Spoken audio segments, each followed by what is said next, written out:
Hello, I'm Emma Green and I'm going to talk about posture as it relates to tennis elbow, which is something that people don't often think about, but posture is super important. And part of the reason for this is we spend so much time like this, whether we're looking at our phones, typing on the keyboard, sitting in our cars, chopping vegetables, tying our shoes. So much time is spent here.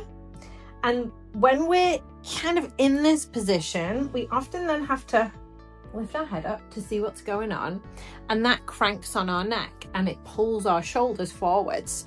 And we don't often think, well, how can that, or how does that then affect my elbow? Well, when your head is in that forward position, that sort of forward protracted position, what that's doing is it's closing down the little holes in the neck that the nerves come out of.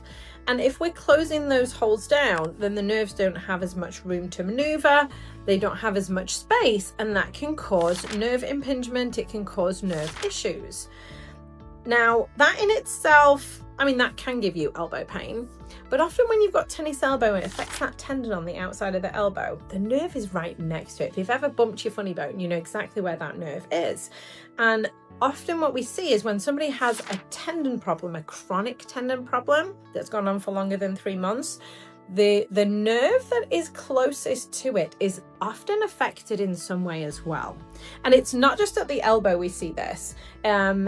People who have sciatica, so it affects the nerve at the back of their thigh, and Achilles tendon problems or hamstring tendon problems, they seem to go together as well. So often the nerve is involved, and then if we're cranking on our neck, that's going to really not allow those nerves to heal. If we're then pulling our shoulders forwards, we're in that sort of rounded shoulder position.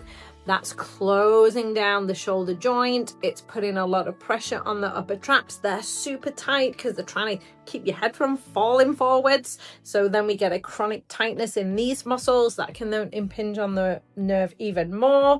That all has a knock-on effect down the arm. So that's particularly how posture can affect our elbow. But then we also have to consider the activities that we do. Sitting at a keyboard for 8 hours a day, as often or a lot of people do. Sitting in a car, slumping on the couch.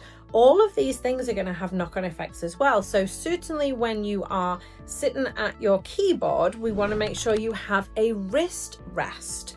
I have a gel one that I rest my arms on. And it's funny, I was talking to a patient the other day, I don't put my wrists on the wrist rest. I actually rest my forearms on the wrist rest so that I can then type on the keyboard. And it's not so much a positional thing, it's the weight of my arm is being taken by the wrist rest so that I can type and not be holding my arm up, because that's again going to increase the tension in the upper traps, causing those sort of chronic issues. Chronic tension of the upper traps causes a lot of problems. So having the wrist rest or the I guess I could say, I was going to say arm rest, but then that would be confusing because arm rests on the chair. The wrist rest, you're going to rest your arms on.